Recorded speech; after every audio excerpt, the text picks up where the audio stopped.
I just like, I picked South Dakota State over Baylor. And but they almost did it. They almost did it. Right. I feel like your bracket. You're like a girl that just not saying here, but you're like I like their team colors. They have a cool name. What's their mascot? Well, judging by how I'm doing this year, yeah, you would think I did that. But you did. But no, like what I usually do is I look at the teams. Like I watch a couple of their games at the end of the season. Like, hey, I like how they're doing. The teams that turn it on as of late, I picked them because they have the, almighty Mo on their side. No, man, I feel that. I'm being FSU. All right, we'll get into these here in a second. Well, yeah, we'll get into that. But it's definitely a big day of sports talk. A lot of Peyton news, even though he hasn't really done anything or made any kind of decisions. Ed's in the studio rocking a stash today, so a stash mug. I'm trying not to look right at him. But he still hasn't made a decision, but no, it's looking like it's going to be soon. A lot of other free agent noise. Yeah, I saw with the Peyton Manning thing, he tweeted something, or Adam Schefter tweeted something this morning around 8 o'clock saying that it's almost 100% certain that he's definitely not going to Miami. Yeah. He's not going to Miami, which surprises me. What if you're Peyton Manning, I would like to. He's getting my career in a nice, sunshiny city. I would too, but I saw the writing on the wall when they got rid of Brandon Marshall. I feel like that's their big weapon, and you're just that's their selling trade point. That away. It's like I feel like that's what they would have sold. Like, listen, look at this big time number one receiver we have.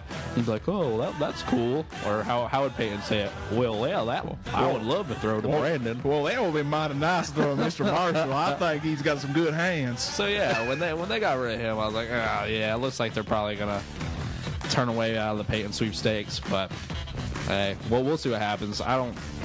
We'll get into that a little bit later on the show. We're gonna start off here with our NCAA talk.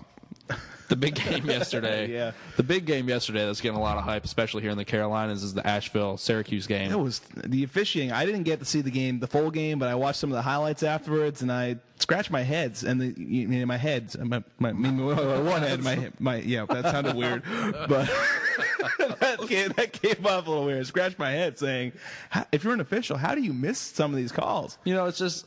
It's outrageous. It is outrageous, some of the calls that were missed. Reggie Miller said on the broadcast, he's like, there's no way all three officials missed this call. Yeah, and we were talking about before we came in the studio that it was a Big East officiating crew, which was something that really... It's getting a lot of questions. People are wondering Made me question, yeah. These guys are just trying to win their bracket pools, and they had Syracuse win this game. A little Dunleavy point shaving. Yeah, I mean, it's just... Does that name Dunleavy, did it? I can't remember. If this was just some UNC Asheville fans that were grumpy about it saying it, I could brush it off, but big-time analysts are really questioning this officiating crew and their integrity. Yeah, and it just surprises me that in the NCAA tournament you still have this kind of problem. When you're officiating a conference game, the home team usually gets a little bit of home cooking. Charlotte fans will disagree, but you do. And the Big East, they have a Big East officials at Syracuse's first game of the tournament. I don't understand that. Right, it's not okay. I believe it should be a random assignment. I think of top officials that showed their worth throughout the year. I mean, they try and keep crews together, which I can understand that. And who covers these games? I think it is random, but they have. I'm trying to think of the best way to explain it. They base it off experience. Well, I understand. The most experienced teams or officiating crews are going to officiate these games, and it just so happened that this one was a Big East team. And I think they should have looked at that beforehand, though, because there's going to be a little bit of bias. They've seen this team play a lot this year, but also you could look at the other side of the coin. Yeah, but you think that anyone predicted that Asheville was going to play Syracuse that close? Actually, I can tell you one person. I didn't do it. My roommate, he went to Asheville for a couple of years, and he said, "I've really seen this team develop. They were young when he was there." And they really have developed over the years, and they did have a legitimate shot. He believed they had a legitimate shot to push him to the brink. And I said, Greg, you're kidding me, right? You're kidding me. But they did push it close. It was a great game. Yeah. The calls were absolutely egregious. Looking at them, there was a goaltending call. Do you believe that these calls would have had an impact on the game?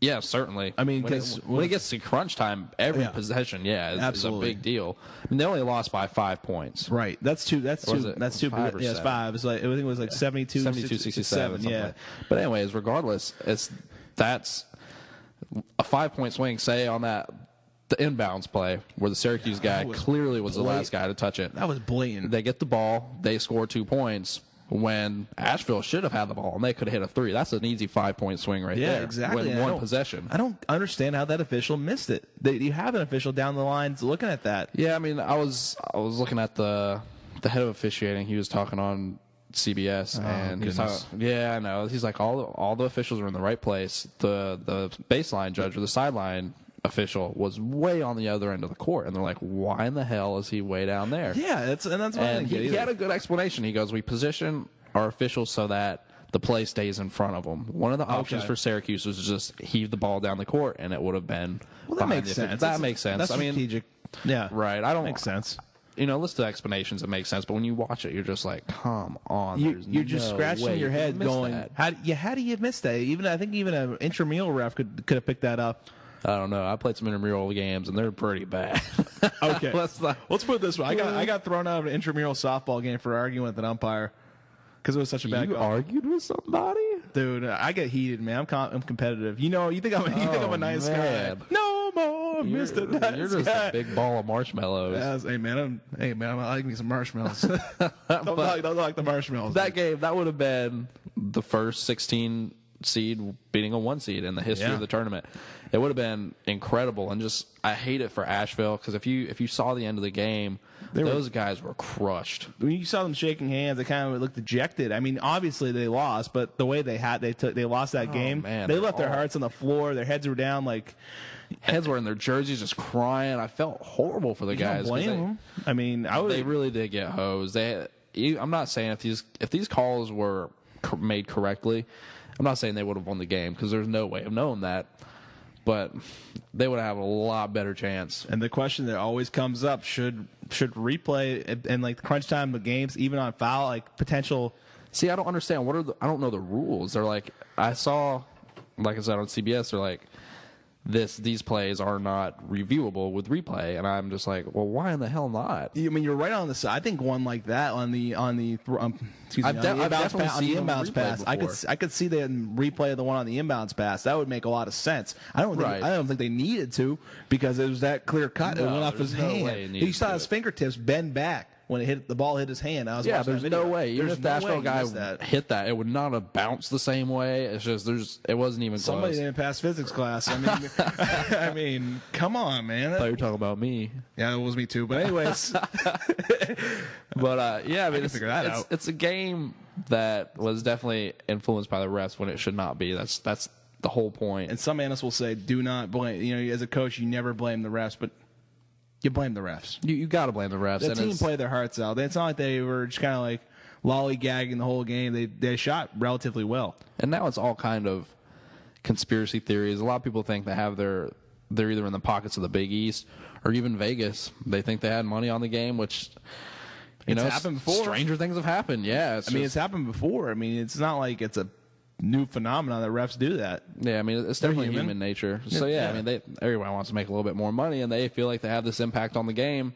So it's easier for them to make that money. Yeah, I think there was an officiating thing point shaving incident back in the 80s, I believe, at Arizona State. It was either the 80s or early 90s that I remember hearing about, on one of those, those little documentaries that ESPN does from time to time. Right. I love those. Those are great. Was it 30 for 30? Is that what they call them? Yeah, but... Yeah, it's happened before. I can't see why it wouldn't have happened again. Definitely. It's possible. It's very possible. I hope it gets looked into. I do too. This would be a great 30 for 30. Yeah, I mean they got and I could call you up when it comes out and be like, "Hey, remember when we did a show talking about this?" Yeah, do you remember when we started our first show? We didn't know how this was going to go, and it's gone pretty well. Oh yeah, man. We're really talented.